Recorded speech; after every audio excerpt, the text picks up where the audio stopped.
By my phone, it's 4 o'clock. So, call to order the City of Hendersonville second monthly meeting. First item on the agenda is consideration of the agenda. Is there anything anyone would like to have added to or removed from today's agenda? Not a motion? Madam Mayor, I move that the city council approve the agenda as presented. Thank you. Is there any discussion? Not those in favor of approving the agenda say aye. Aye. Those opposed say no. Ayes have it. We're set. Okay. Presentations, employee wellness program update. Who's going to do that? Okay, all right. Mayor, Bo, members of City Council, we just got thrown a little bit of a curveball, but we can handle it. We're gonna move on our feet. Several weeks ago, Council Member Hensley, or Mayor Pro Tem Hensley, approached me and asked for an update or a presentation on the employee wellness program and our benefits. And so we asked the HR department, who we thought would be here presenting, but they're not. So Brian, who is very much in tune with everything related to benefits, is gonna go through the presentation and just kind of give a counsel as we go through the budget. You know, if you have questions leading into next Friday with our budget workshop, but he'll give it, and of course questions today as it relates to our city benefits. So I'll turn it over to Brian. Thanks, Sean. Mayor, members of City Council, as you know, I made this presentation. I've studied it very deeply, but this will be an overview of city benefits, and my backup is here to help correct things that I may get wrong. She's checked out. Not getting anything, Brandy? Alright, now it's working. Alright, so the topics we're going to talk about tonight are the wellness program, our screening for health insurance coverages, medical insurance, paid family leave, short-term disability, and some data on our absence utilization at the end. So the wellness program, I believe, was started in 2011. Does that sound about right? No, Bo Ferguson. Yeah. Was the city manager, does that sound about right? Yeah, that's 2011 timeframe. I know Lou was here then. But it was started then, and currently we have an incentive program for approximately 250 employees that are registered, and we have about 145 of those employees meet that quarterly goal every quarter. And so employees meeting that goal receive 2 vacation days. And so this incentive program is built around a point system. It's mostly built around steps. We know biometric screenings, especially BMI and waist measurements are kind of key to keeping some of our high-risk areas like hypertension, hyperlipidemia down. So our program is focused on steps and movement, but it also gives points to employees for things like flu shots, going to the dentist, or any other types of preventative care. Also, you can get points for participating in 5K, 10K races, or participating on a team sport. As you can see, the city softball team over there in the top right. We also have the employee clinic, Party at Work, and this is for non-work related medical issues. So I believe employees and their dependents, no, just employee only are allowed to go to the employee clinic. And in 23-24, there was 248 visits in the fiscal year. One thing about the clinic, just so those of you who are new on the council, we set the clinic up because we determined that a number of our teammates do not have primary care physicians. And they were spending a lot of time in the emergency room, one, which was not efficient for their time if they were trying to get them back to work, or two, it is very costly to us on the insurance. So with the help with Luann's guidance and working with the folks at Part E, we established a clinic which allows our folks to call. Like, I had a sinus infection a couple of weeks ago and I called at 7:40. I was in at 9 o'clock, out at 9:15 with a prescription, and I have not violated any HIPAA rules because it was me. And so And so we are one of the employers that are members of the clinic, but also Party's own employees go there. So does WNC Source. They may have added a few others, but they've moved around a couple times, and it's really convenient for our folks who we need to get in, get a COVID test, get a whatever, and they do other screenings from time to time too. They do a lot. So just a little bit about the clinic. May I ask a question about that? Have we analyzed any claims data from dependents and potential dependent coverage for the employee clinic? For the employee clinic. So the dependents, I'm assuming, are also contributing to claims. They are.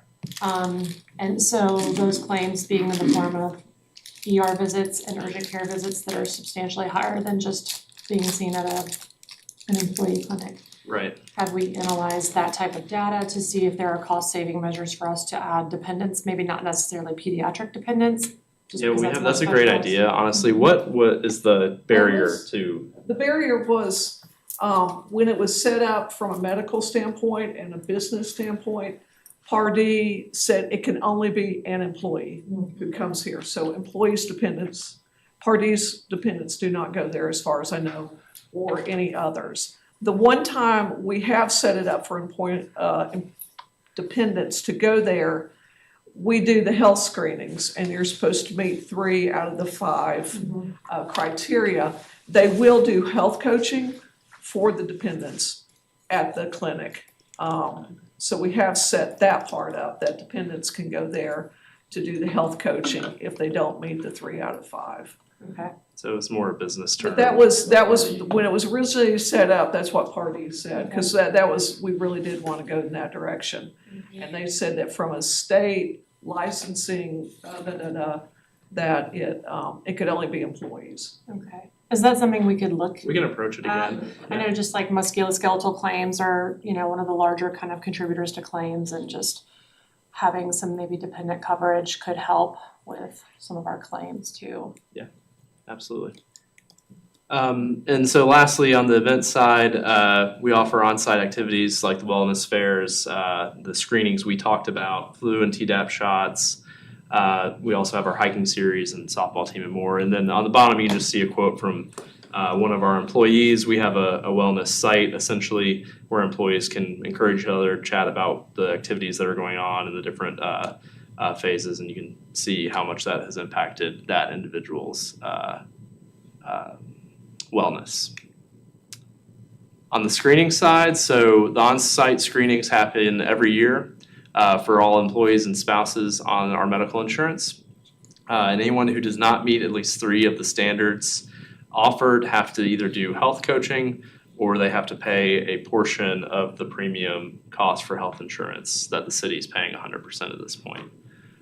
In 2022, we had about 49 that did not meet standards. More recently in 24, that number has improved. We've cut that in half, and we have about 21 folks who are not meeting our moderate control standards that you can see on the bottom right there.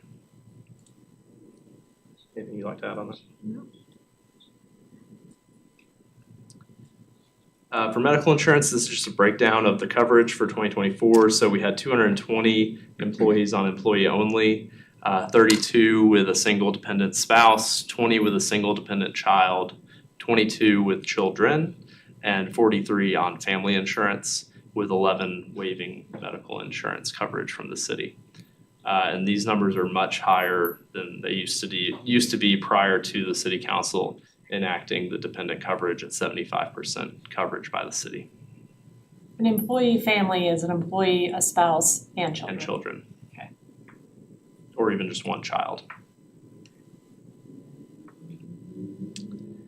Some information on paid family leave. So you can see 2023 through 2025, a breakdown of paid family leave taken by department. I believe this is a count of employees, or is this weeks? Count of employees. So each employee would be eligible for 6 weeks of paid family leave. Under this model, you can see in 2023 we had 23 individuals utilize paid family leave, 24 you had 16, and in 2025 to date we've had 9. For the most part, more administrative type staff positions. This does not cost the city anything but the productivity loss. However, in departments like sanitation, fire, police, and operational departments where you have to have boots on the ground, it does require the use of overtime, which we've talked about with you all from time to time in discussions around overstaffing to help provide coverage during times when folks are out on leave. Short-term disability, again, this is just a count of the amount of uses per year. You can see we had 18 uses of short-term disability in 2023. In 2024, there were 7, and so far in 2025, there's been 3. Again, this is a city covering 60% of salary for 6 weeks, or it's longer than 6 weeks, right, Luann? I'd have to look at the total coverage, but it is able to be used along with paid family leave to make up that FMLA if someone were to be out 12 weeks. And then lastly, our absence utilization. So in 2024, we had 6,926 days that were utilized in either sick, vacation, or wellness. On average, this equates to approximately 18 days per year per employee, or 7.26% of total working days, 248 working days in a calendar year. Of that breakdown, 2.26% or 5.6 days on average per employee is used for sick leave.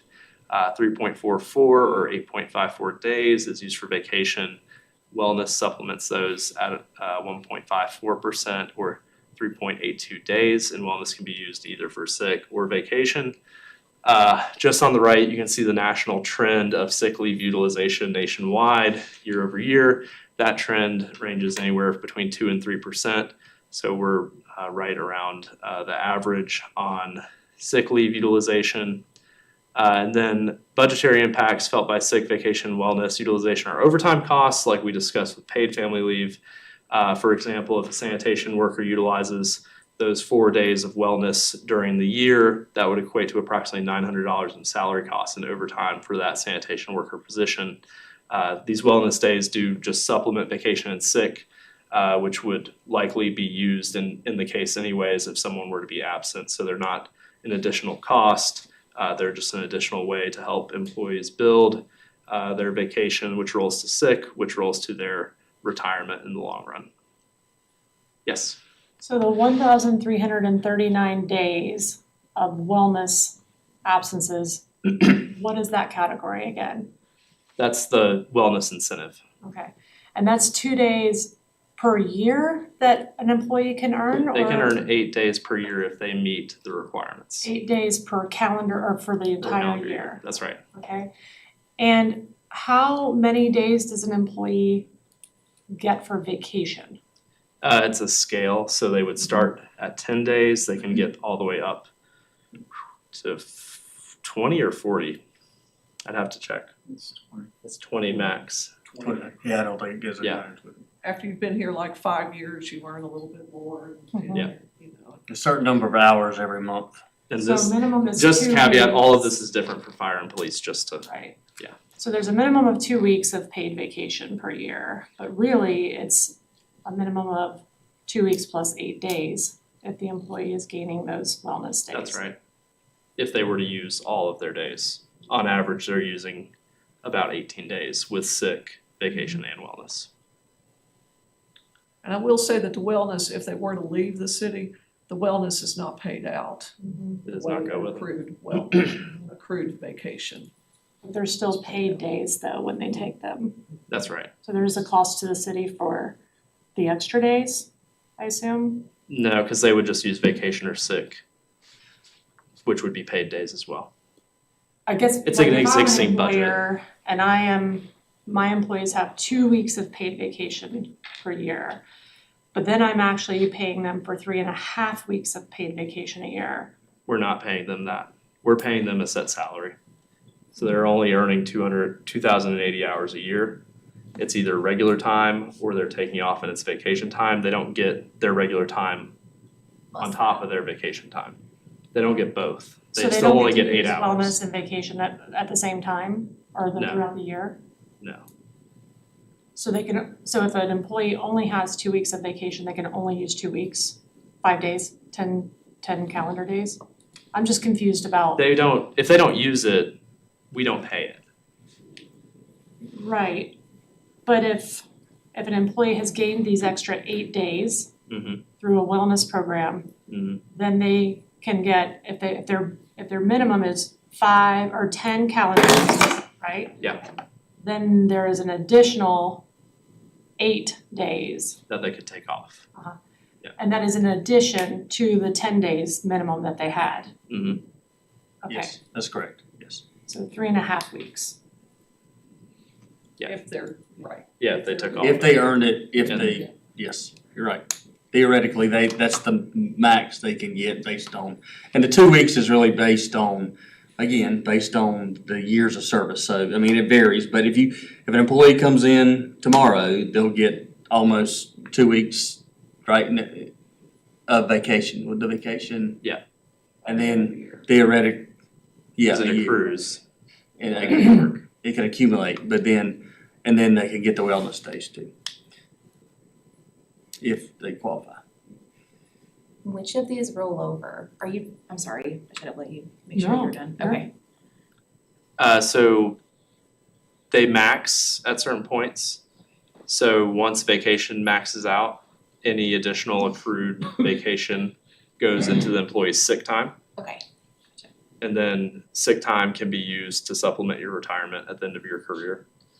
However much you have accrued. Okay. Wellness just goes away. Okay. Wellness started out as if I remember, it was a monetary gift, right? It was monetary.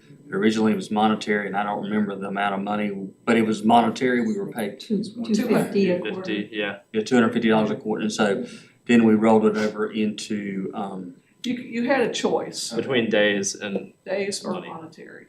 And then we decided just to go with the days, because that kind of helps budget, I'm not sure it did help why. budget at the time, because it was money There was out. a reason Yeah. that we went with that, and so now it's just the hours, the 16 hours or whatever they're getting.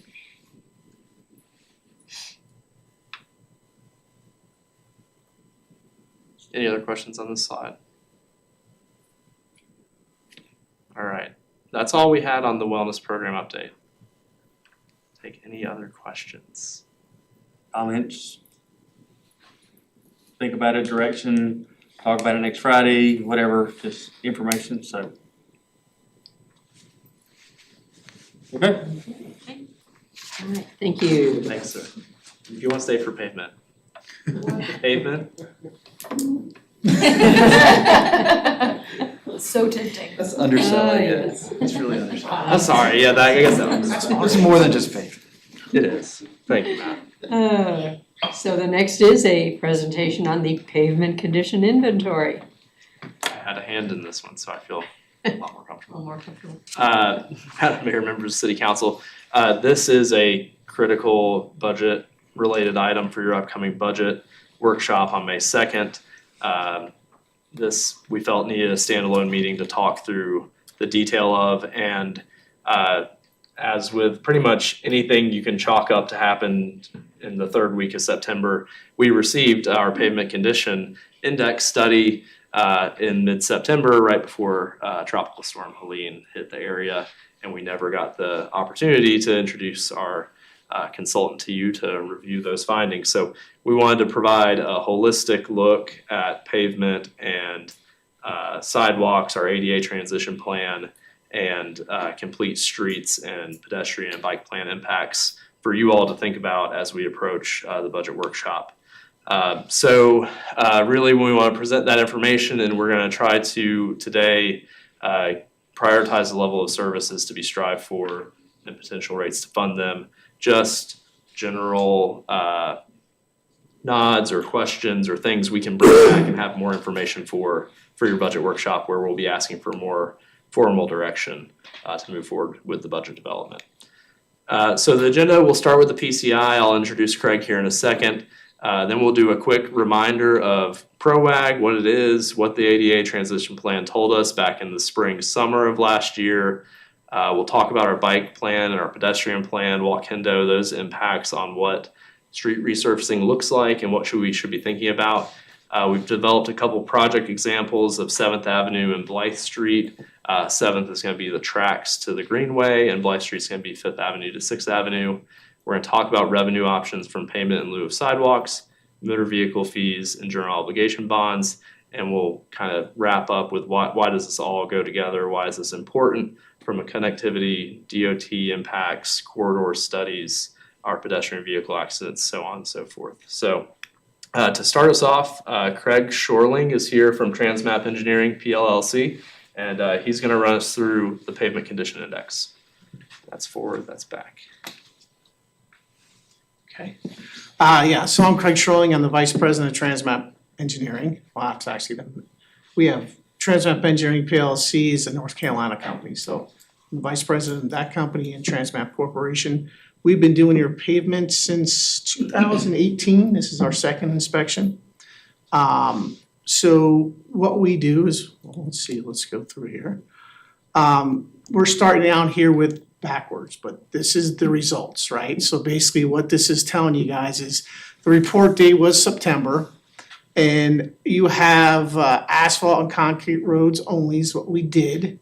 The value of your network, so basically the value of network, if you built it from scratch, is about $107 million, just things in perspective. It's an expensive network.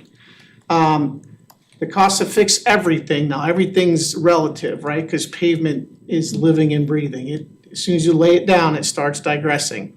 This is doing everything that's on the plan, would be $5.2 million. It gets you guys back up to, let's just say, it's not 100%, but it's close. It's gonna get you the like one shot, 5 million, 1 year. Your average network PCI, which is pavement condition index, that's what PCI stands for. That is a national standard. It is a 74, which is satisfactory. You'll see that coming up. We did a work plan for you guys. It's about a 5-year horizon. We always go out about 5 years. You go out more than that, it's not worth it because nothing ever can go out that far and be a good plan. So if you did nothing for the next 5 years, you would drop approximately down to a 56. That's what I'm saying, because payments in different categories, you'll see yours in satisfactory. There's a lot in that range, and it's going to start dropping. The budget to maintain your current, so if you were to say, okay, we need a budget just to keep us where we are, because I think we're doing pretty good. It's about $1.4 million. Right now, you guys get these guys are getting about $925,000, right? So that's not bad. They're you'll drop some points after 5 years, depending on, what you're doing out there for your mill and overlays and things like that. What a pavement management system is, I was telling you, is a pavement condition index. It's a scale from 0 to 100. 0 is basically, well, you don't see that a lot. It's really bad, right? And 100 being it's new pavement, it's probably less than a year old or a year old. But remember, as soon as you put pavement down, especially if you put it down right for a hurricane, it's gonna start digressing, it's get weathered, it gets cracking. There's not much you can do about that. The good news is you guys did go up a few points.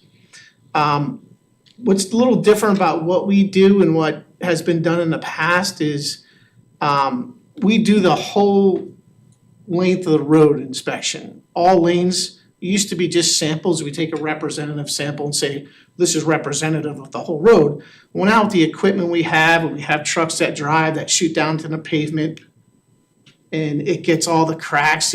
It's basically really boring stuff, my wife says, where we count cracks, right? It's technically what we do. So the lasers shoot into the ground and we count cracks. It's the type of crack that drives the scoring, right? So different types of cracking drives scoring and says, hey, this road is a 56, this road's 100, this road's a 0, whatever. So the worst is 0 and the best is 100. This is one of the trucks that drove here. It has the lasers, the boxes there, that's called the laser crack measurement system. We have LiDAR, we have cameras on there, we have GPS on there. Really cool stuff. And, you know, we can drive posted speed limits, it doesn't impede traffic, it just goes. Getting a little low level, but just really quick, what this shows is basically a model that's built on an average of your roads, saying your roads start fresh built at 100 and they go down to whatever, close to a 20, a 10, and how many years that takes, right? This is an average. This is your network, but it's an average for your network, okay? So what you see there is that what's important is that yellow line. So literally at like a 55, it starts dropping a little quicker, right? So you wanna do some treatments before that. After that, you're pretty much stuck with mill and overlays or full depth reclamation, like really, you know, digging up the road and fixing it. So this is what you guys do, okay? So we kind of took this and said, okay, in these categories of pavement condition index, this is what you guys do to your roads. This is the treatment. M&R means maintenance and rehabilitation. So FDR is full depth reclamation, going down to sub-base, kind of rebuilding it. The other ones are overlays, 3-inch mill and overlay, 2-inch, 1.5 inch, and they're different pricing because you have different levels. You can't do a 3-inch mill and overlay if you only have 1.5 inches of asphalt. It just won't work, right? So all depends on how much asphalt's on the roads, what you're doing. And then the distribution on the side kind of shows you in that area, you got 54%, you got 27%, so on and so on. It's a condition distribution, right? So you really have like 13%, most of your roads to 20 to 54% are, what categories? I can't tell from here. It's 41 to 55. So you're doing good. What you're doing is fine. It's just the fact that with pricing going up, inflation going up, it's gonna cost more to keep you where you are. I mean, you know, 10 years ago it was like $600,000-$700,000 to keep where you are. Right now you're about almost $1 million, 1.04 million. So that's not just because you have worse roads, it's because costs have gone up, right? This is what a full depth reclamation kind of looks like. Takes everything down and it basically kind of builds it back up. This is on roads that have certain distresses that I'm talking about that really kind of are bottom up and they're affecting the pavement where you can't just put a Band-Aid on it. You're not just gonna patch it or mill it. You have to go all the way down to sub-base and build it back up. And right here is the mill and overlay on the left, and the right's a slurry seal. Unfortunately, around here, this is what's called something that kind of just covers cracks, and it's great for when you have a lot of cracking. But in this area, it's hard to get someone to come out and do that type of service. So we're still working on that, see if there's people that'll actually come out and do that. Right now, you guys have mill and overlay and you have FDR. Why is it hard to find people to do that here? Companies, they don't think it's cost effective to do it because it's not an expensive thing, which, you know, right there, they're like, oh, we don't want to do it. We're not getting enough money. Because if you would have to do a lot of roads to make up for the cost, right? Gotcha. So Thanks. it's a very thin layer they put on. But it does extend the life of the It road. extends the life of the roads. It's a good treatment to do when your roads are in that category of not so bad, right? That 55 and over. Hey, they're not bad. Before they get bad, we can put that out, extend the life of the pavement probably 5 years or so. So you're kind of kicking a can down the road, but it covers cracks, and cracks are what gather water, and water is bad. What would be the cost to maintain your own equipment to slurry seal streets? Whew. That I can't give you. I don't know. That's not what I do. I rate the roads. I don't fix them. There's not a lot of communities out there that I'm aware of that have their own equipment to do work. Most of it is, you're hiring some other company to do it. Because if you don't, the problem with that is just like, why don't you have a truck that drives out and tells us how bad it is? It's the staffing, it's the cost to maintain the equipment is very expensive, that kind of thing. So really, here's kind of the scenario, the end result, right? So you got your do nothing, you got your maintain your PCI of 74, the consequence of your current budget, and then hey, what if we had an influx of money and wanted the constituents to see a higher PCI rating on our roads? we did that says if you had 1.9, this is per year, by the way, you could achieve an 80, for each year for 5 years, right? And those are kind of the graphs here. It kind of shows you the graphs and, hey, if we did nothing, this is what happens and here's how we level out kind of thing. So. And then I guess this is if you wanted to see the PCI map, you can actually go to your own website. You have a website there for Hendersonville where you can go. Did I do that? No, She's got she's doing back Oh, I here. was gonna say, I hit a button there. So, a lot of times, council members may call us and say, when is our street gonna be paved and those kind of things. And this is so staff will use this, we'll go to our website and say, hey, what's the condition of the street? And if it's a lower number, then I'm like, okay, I can tell you it's probably not gonna be, if it's a lower number, it's gonna be sooner. If it's a higher number, then it's gonna be a number of years before we get there. So, but this is on the website and we use it to update it. If you're looking at it like that, red is lower numbers, green is higher numbers, yellow is in transition, it's in the middle. That's what that means. That is your typical standard of ASTM D6433, 0 to 100, it has a breakdown. And it just, red is always bad and green's good. Thank you, Craig.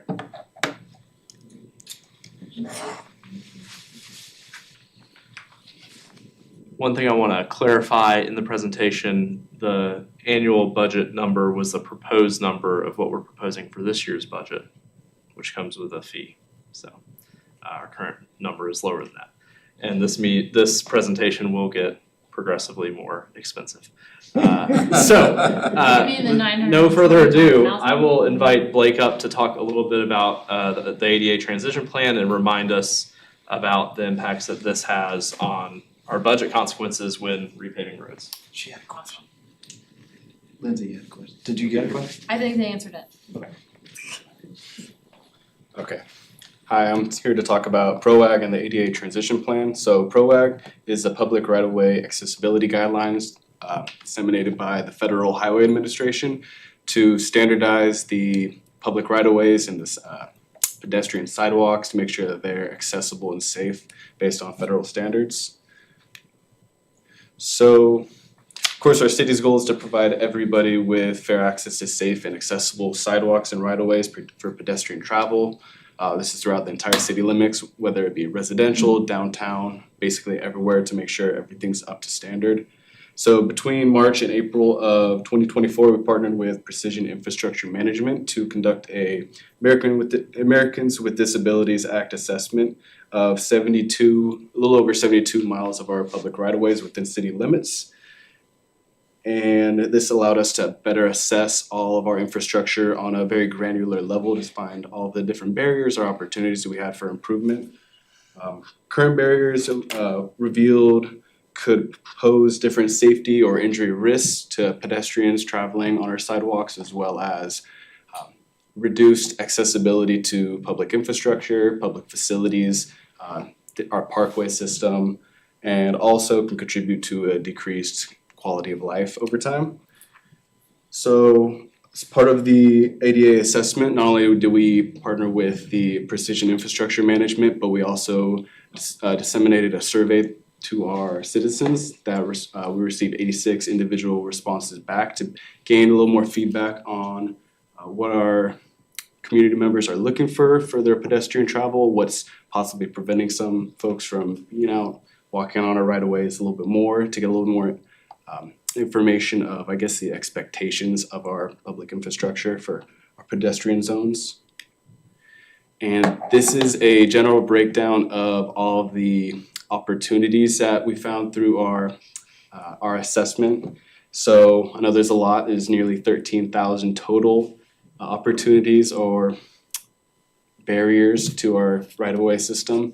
So to give a little bit more information about that, about 64% of our barriers were considered VHWs or vertical height displacements, as well as demolition and replacements. So the difference between those two, why they're two different categories, is they're very similar. Vertical height displacements are whenever there's a gap between the sidewalk where there's anywhere between 1/4 inch to 2.5 inches of a height disparity to create a trip hazard or a toe catch that could cause people to stumble, fall, or potentially be injured. And the demolition or replacement is anything beyond 2.5 inches or has major cracking in the sidewalk. There's unstable pieces of the sidewalk where there's a gap in the sidewalk. So that makes up, of course, a very large chunk. And then the combined curb ramps and no curb ramps, you can see that's a pretty hefty cost estimate. It's almost 50% of the total estimated cost. That can come with either too severe of a slope for the curb ramp, if there's also any vertical height displacement to be a possible trip hazard, or like it's displayed there, no curb ramp where there should be a curb ramp for transition, as well as areas where there could be significant ponding during, say, after a rain, and standing water could potentially degrade the curb a little bit faster. So this is an overall breakdown of the estimation, probably a little more on the high end of estimated barriers and costs. And with this information, of all the details on that PCI map that we were going to pull up earlier, they gave us location data for all of the barriers, so we can actually see exactly where all these barriers specifically are occurring. They gave us images of every barrier so we could see the severity of each barrier when we're making decisions on repair times and which barriers we address. Is this within places that have existing sidewalks, or like are some of the vertical height displacements places where a sidewalk ends and then starts again? Or... The vertical height displacements is all existing sidewalks. There are some areas where there's the sidewalk gaps and footpaths are where the sidewalk kind of abruptly ends. Okay.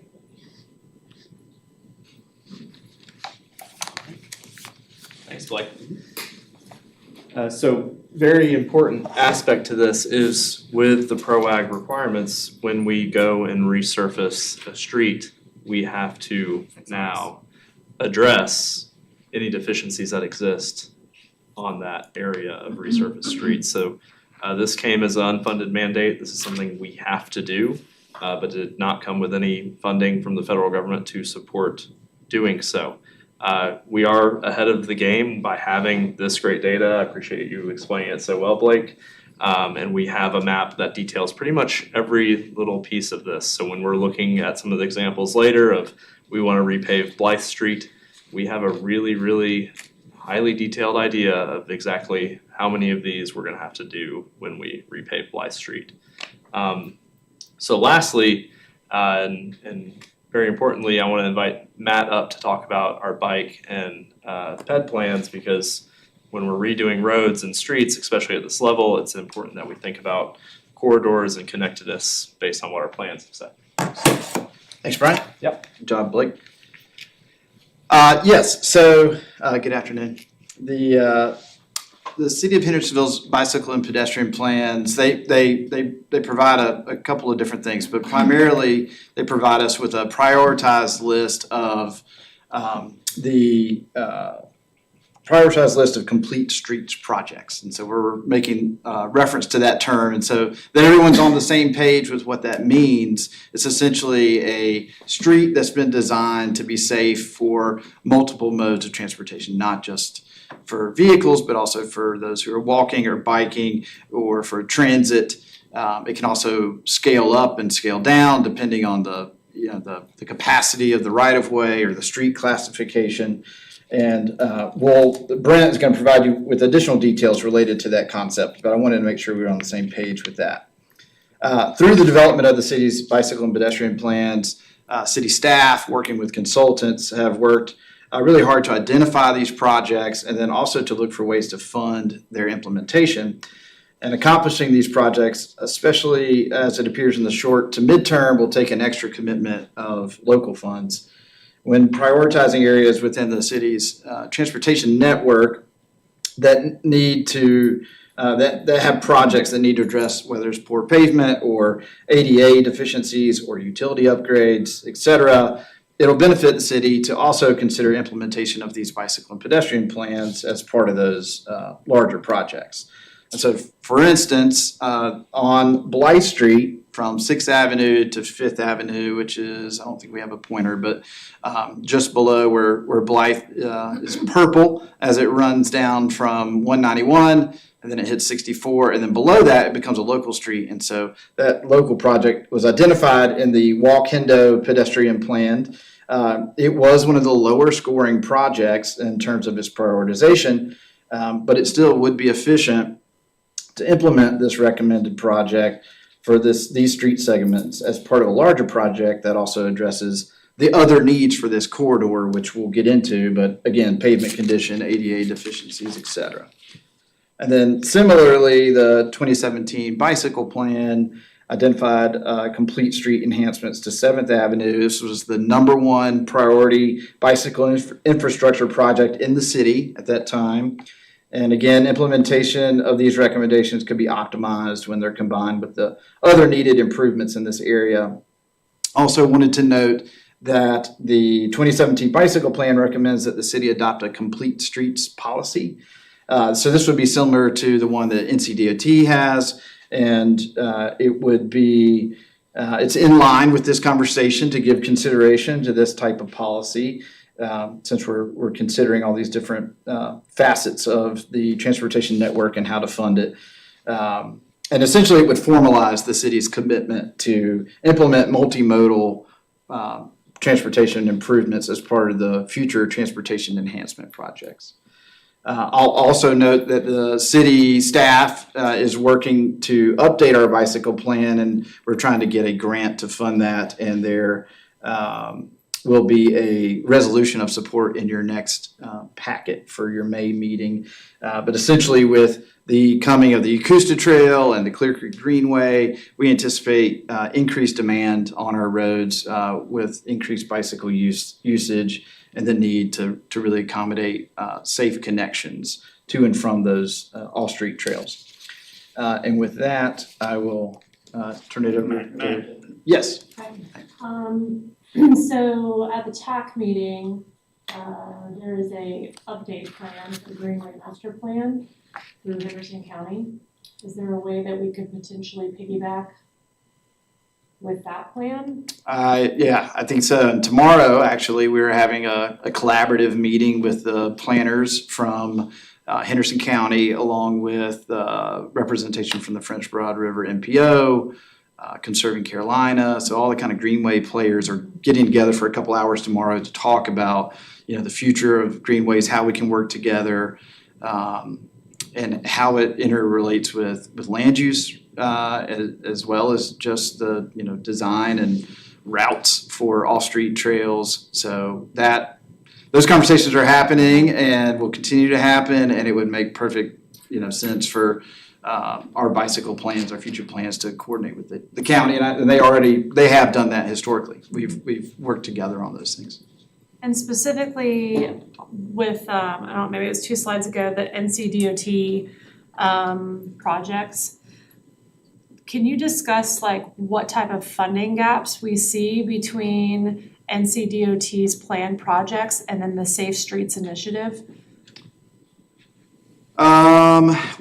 So NCDOT has a complete streets policy now. So any of the projects that are funded after the adoption of that policy, they have to follow a methodology that considers whether they're meeting their complete street standards or not. And so those projects are evaluated. I think, one of the issues, and Brent, you may be able to speak to this better, is that some of the projects that we are just now, getting to the point of implementation predate that policy, and so there are gaps. A lot of times those gaps, and what we've experienced in the last couple of years is simple things like repavings are scheduled by NCDOT. They kind of happen pretty quickly without a whole lot of notice. NCDOT has a lot going on. And then there is a gap between what we'd like, an opportunity for us to implement maybe an improvement as it relates to complete streets.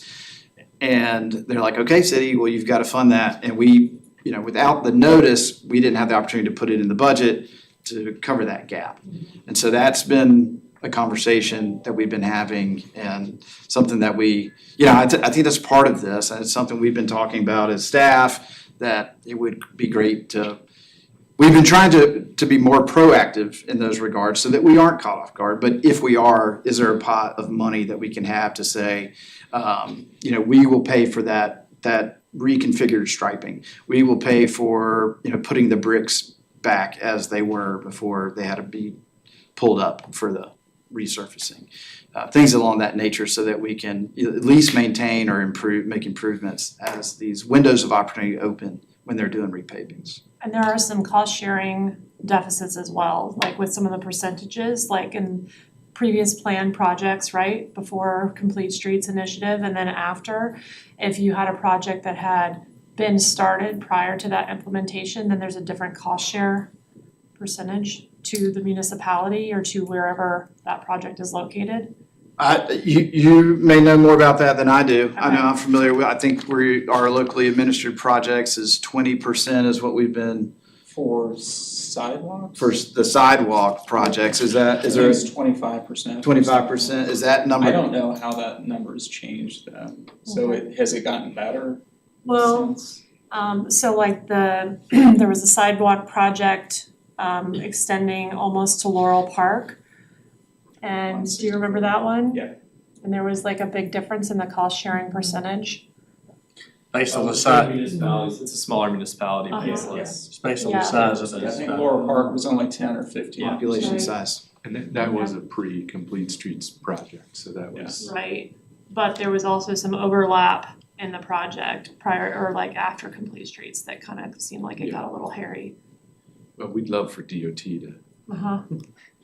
adopt that. I sent some emails about Backdate that. that to DOT. Complete Streets. Yeah, I think their policy is if the project has hit the environmental permitting stage, if it's before that, they will implement Okay. Complete Streets. But if they've already gotten all their environmental permitting in place, then it's too late. Yeah. Okay, thank you. Matt, Yes, I have a question for you, South Main, the bike lane. yes. Are we gonna revisit that design plan there? Because I have noticed cars driving down through the bike lane on the side. Oh, goodness. That's not good. And I mean, it's clearly marked, but I think we need to look at that and revisit that, maybe come up with a different design or some type of signage.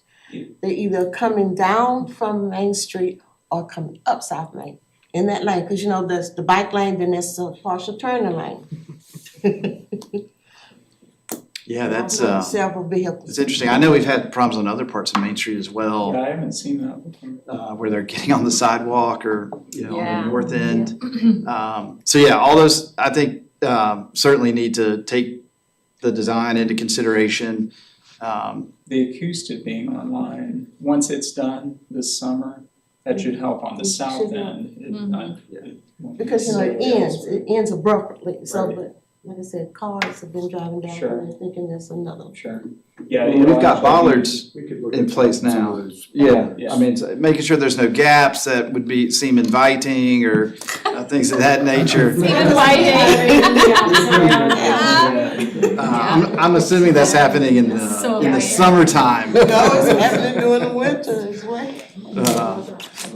It's all right, Brent. Chief's fault. I don't want to steal any more of your thunders. Are you, Ryan, do you want You're to? good, you can pass it over to Oh my god, that's great. Right. Let's see, so you've heard a lot about pavement condition, ADA, unfunded mandates from the federal government for ADA sidewalk improvements. So what does that look like from a cost standpoint? So we selected a couple sample projects. Brian and Matt and others have already alluded to those. We looked at Blight Street and at 7th Avenue. And first of all, there's a slide in here to kind of explain what a complete street is. It's terminology that was developed. I was kind of doing a little bit of research that apparently this was first developed in the 70s. Probably some planners, I'm guessing, developed this. I think it was developed out on the West Coast in Oregon. And since then, NCDOT had complete street guidelines that they adopted in 2011, but they were just guidelines. As a matter of fact, we used some of their guidelines when we did the third phase of the Main Street project on along 64. But they never fully adopted those until 2019. So basically, it's just an effort. Matt kind of already went through this stuff, but it encourages alternative forms of transportation, connections between neighborhoods and streets and transit systems, and mostly improving safety for pedestrians, cyclists, and motorists. It's a complete street. It's for various modes of transportation. This is just an example. This is from a DOT slide, a presentation that they had done a couple years ago that basically shows turning a 4-lane street into a 2-lane street with bike lanes with the bollards, the dividers that we were just talking about down on South Main. So here's just an example of this is South Main in front of the TDA. North is going that way. It's just showing you I don't know what the PCI score was of South Main Street, but it was not good just from the photo there. You didn't even need to drive that one, did you? So obviously this is before and after this. So this photo was taken from in aerial in January of this year, and you can see the difference. It's meant for cyclists, not meant for cars to go down the cycle tracks, so we'll get ahead of that. And then this is just showing kind of what a full-throated complete street would potentially look like. This is going back to the Above the Mud application that was submitted for a build grant that we are supposed to hear about in June. And so this shows that same corridor with street trees, decorative street lamps, sitting areas, much wider sidewalks, that type of thing. So first example we looked at was Blythe Street, and it's the section from 5th Avenue to 6th Avenue or 64. It's about 1,600 linear feet. And I'll kind of start at the bottom. So the bottom number that you see on there is an estimate for what it would take to repave that roadway only and include striping along with sharrows, which is a shared lane with cyclists. You've seen a number of those popping up all over town with an AARP grant that Matt was able to get for us. So that's $384,000. These are very conservative estimates, or about 240 feet per $240 per linear foot.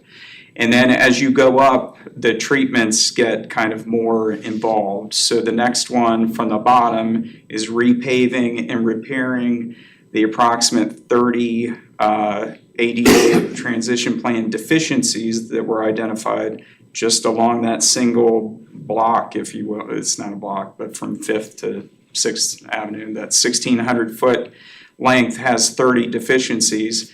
So repairing all those and repaving with bike lanes is about $500 per linear foot for this particular street. The next one up, I should have done them in reverse order, but the next one up is replacing existing sidewalks on the east side. So if we didn't want to if we didn't want to fix 30 individual sections of the sidewalk, if we wanted to let's just do all new sidewalk along that stretch, it'd be about $700 a linear foot. If you wanted to implement a full complete street, which in this case, as Matt alluded to, this section was identified in our PED plan because we only have sidewalks on the east side of Blythe Street. So if we wanted to add sidewalks to the west side and implement and obviously paving along with bike lanes and the full 9 yards is $1,100 a linear foot, or about 1.7 million. So before we leave this, just to kind of, so going back, well, if prior to PROAG, we may just do the $384,000 option, where we just repave the street and put the sharrows. I mean, that would be the minimum. I mean, that would what we may do. I mean, typical resurfacing of street. If we didn't do, not to say we shouldn't do complete street, but I'm just saying in the past we've just done resurfacing. So an example would be at Blythe Street. With this example, 384,240 linear feet. Well, PROAG is now in effect. So at the bare minimum now, the price to resurface the same street that would only be 384,000. And tell me if I'm wrong. The bare minimum would be the 856. That's right. So you would see the increase. So you see, without implementing bike plan or complete street, we've already increased almost $500,000 to the cost of a resurfacing project. So I say that just to explain what PROAG is doing to our paving budget. And there's more that goes, the reason that it's doubled, so in essence, it's doubled the cost on this particular project. It's gonna vary depending on the width of the road and everything else, and a lot of other factors involved. But part of the things, some of the things that make it more expensive is there's much more, obviously you don't wanna go back in with sidewalk fixes then do not meet ADA, you know, maybe you go back in and you don't meet the cross slope or whatever. So you definitely don't want to do that, so you have to do it right, you have to actually do a design, have a survey. There are other costs that come in rather than in the past. Pretty much what we've done is we've been able to just bid, we've identified the roadways and just bid the work and been able to we don't do a full-on design. Maybe we do some pavement cores every once in a while, but other than that, we're not doing a full-on design, which adds to the cost. Do we have right of way currently to have a complete street project? No, I include right-of-way costs. For the complete street, the 1.7, yeah, we do not. Okay. Get that other sidewalk in, Yeah, that what the main To push get the was? other sidewalk Yeah. in. And bike lanes, you can maybe eliminate a bike lane, just do a bike lane on one side and potentially get it. There are options, but Shares. I went conservative. I'm an engineer, I like to have plenty of So that would be. contingencies. It'd be more than that. Okay, and that would make up the bulk of the difference between the complete street and the option right below it would be, we'd be adding a whole new sidewalk on the west side, That's right. adding bike lanes, adding doing all the stuff that's below it, plus a new sidewalk, plus possibly street trees, other things like that. Not really on Okay. Blythe, you know, it's, projects. others, Other little the things. next one would be much more involved. Okay. Any other questions on this one? Here's some deficiencies, look at that. So, those are some of the grade changes. The photos are a little hard to gauge what's going on, but the one in the lower left is, basically a poor cross slope where we're over, is it 4% or 5%? I think it's 5%. starting out 2%. Cross slope? Yeah. Yeah. Well, we're over, I think in that case, we're over 5, because I think they identified really bad areas, which that one you can see is really bad. And then the other areas are, it's pretty obvious that there are, changes between the slabs of concrete, vertical adjustments that need to be made. So the next example is 7th Avenue. This one obviously is a lot more pricey, but let's start at the bottom and work our way up. The repave only with sharrows for this section, this is about 2,100 linear feet.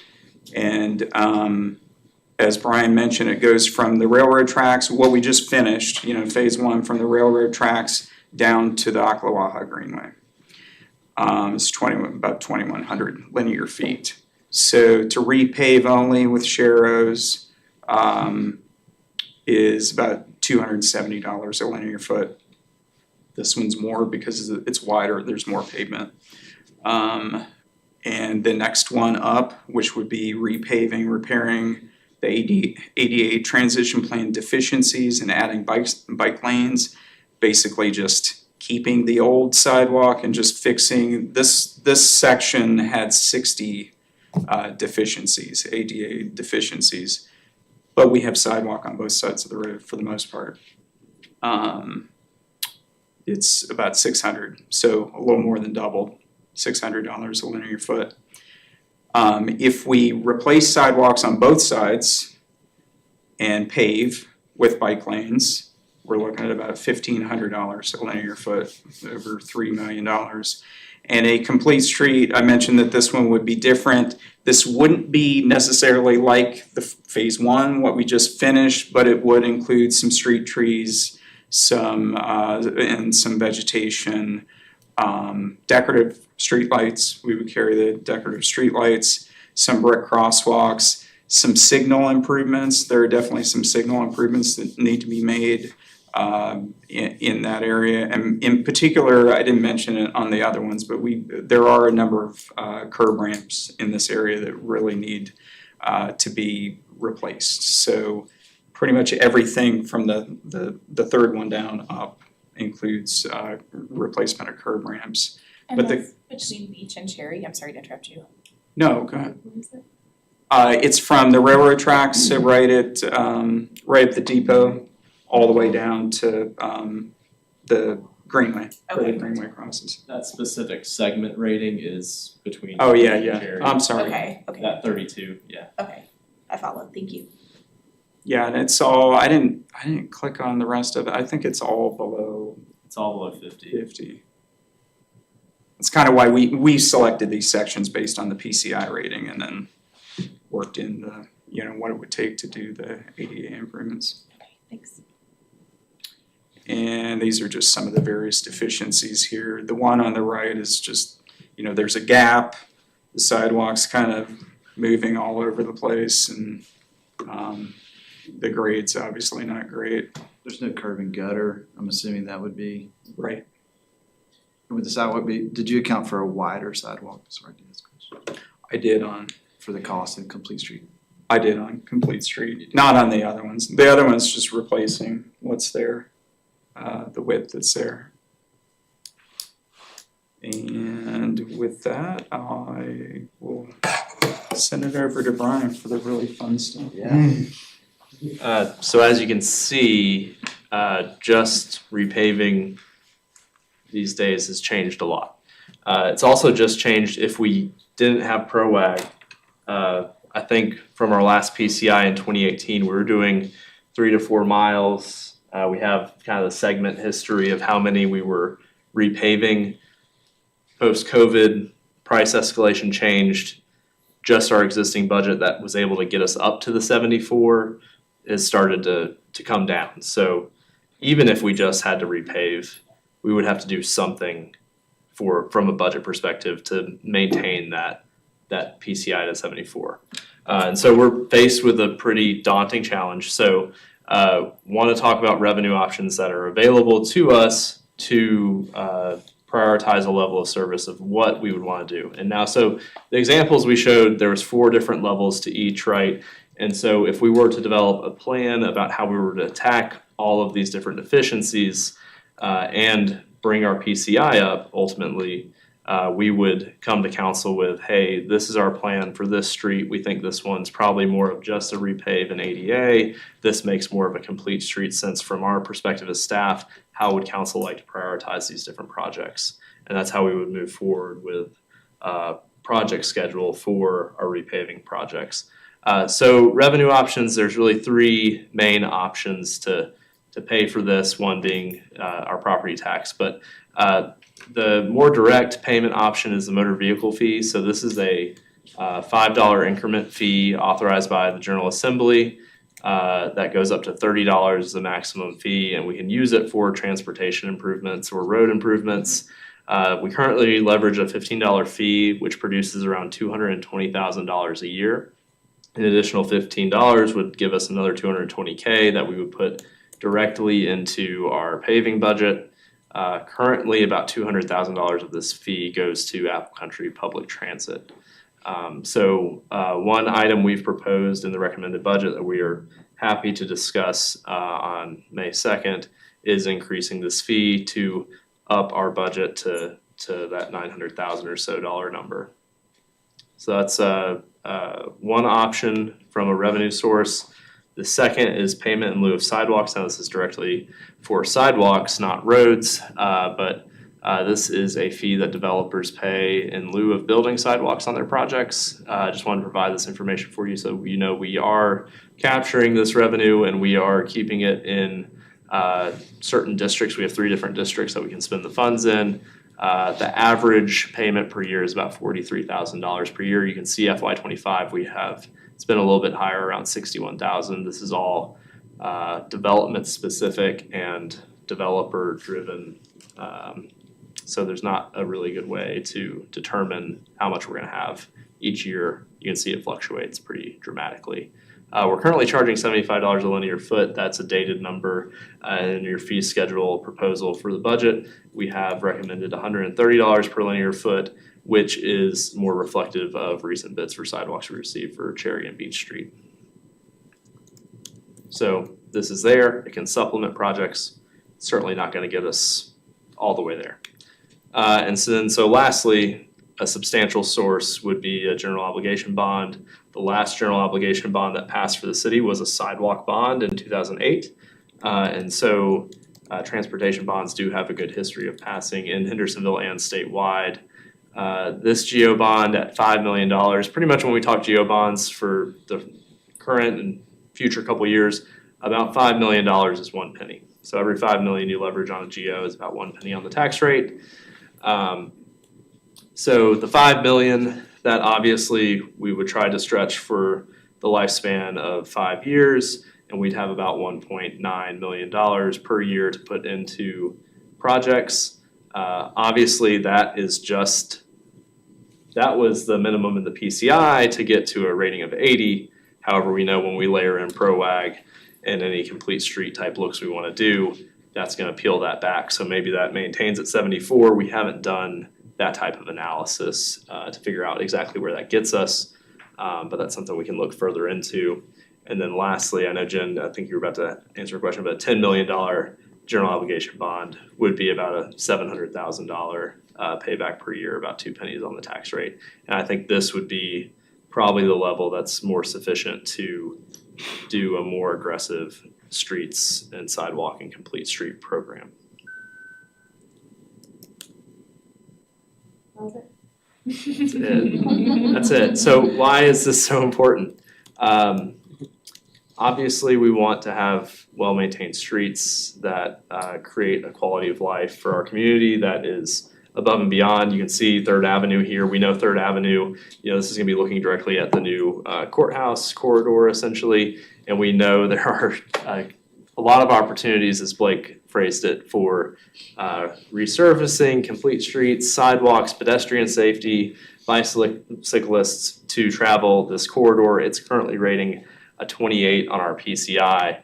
And then furthermore, we know, networks and corridor and travel are important for our citizens. We have that infamous pedestrian to vehicular accident record, which we don't like to have. And really this hits the council's goal of maintaining strong infrastructure. And so we've built into the general fund model an option for that $10 million general obligation bond. We'll talk more about that on May 2nd. Currently, I can say based upon our very conservative budget measures we've taken into effect right now, at reval, your tax rate would be 50 cents, so 2 cents below what it is now, and we have no recommended tax increases recommended until that date. From a GEO bond process, you could put a GEO bond on the primary ballot in 2026 for transportation. That would be the earliest you could do it. If you wanted to do that, we would need to know that direction at the budget adoption this year, and that money would become available to start spending in FY27. So that's the earliest iteration of that we have built into the general fund model at this point for budget workshop, and we are gonna talk a lot more about that next week. But we wanted to provide this information now, see if there was any immediate questions or needs for more information that we can bring back for your budget discussions around this topic. This might be a better question for next week, but because we have talked about bonds for parks and transportation, does it make sense to actually just split a bond that would allow us to consolidate all of those projects and then have some lump sum payment, debt service that would go to that? You could, right, and then part of it, so there's a couple parts to that answer. I think no matter what on the ballot, they're gonna come across as separate instances for voting. So it will say, do you want yes or no on transportation? Do you want yes or no on parks? It's broken out, so on and so forth. From a financial capacity, which we'll talk about next week, it's much more difficult to stomach that much in the first year. We proposed this option because we felt the roads were really high priority. We also know a lot of these park designs are gonna take a couple years to get moving. I have built in 20 million for parks in 29 in the model.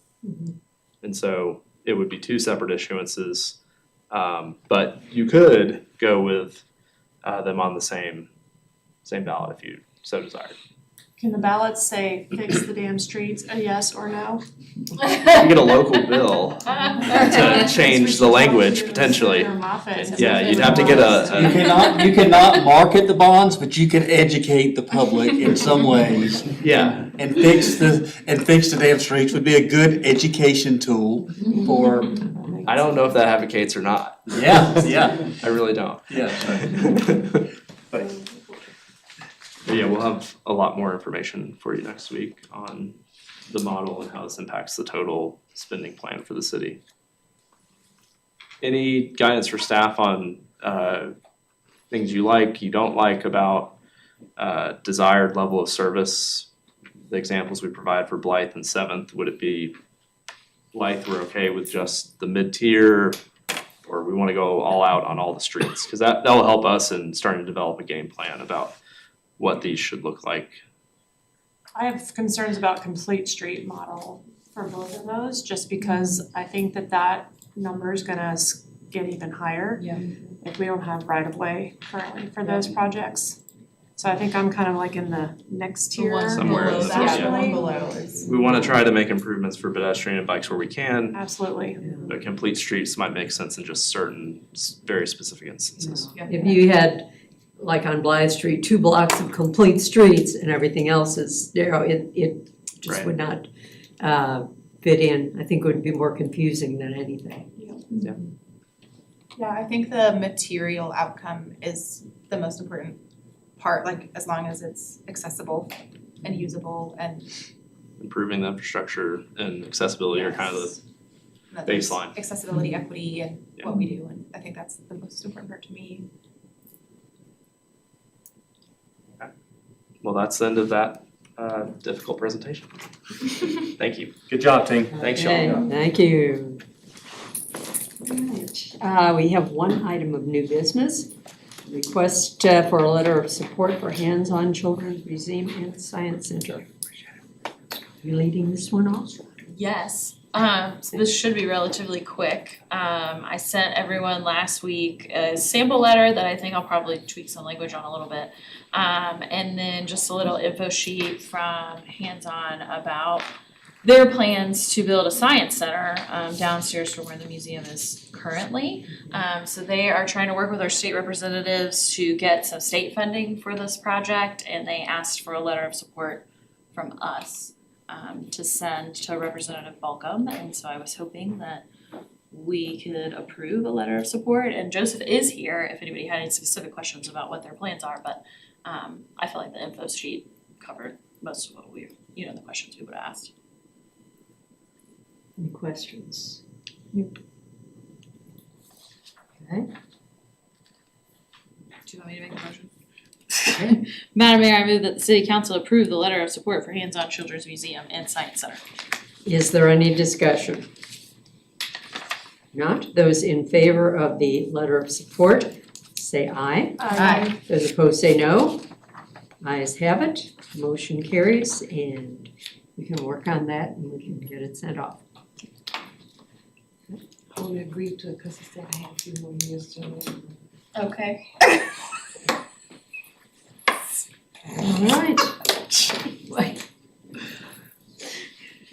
Conflict of interest much? Okay, I think with that, we better end the meeting.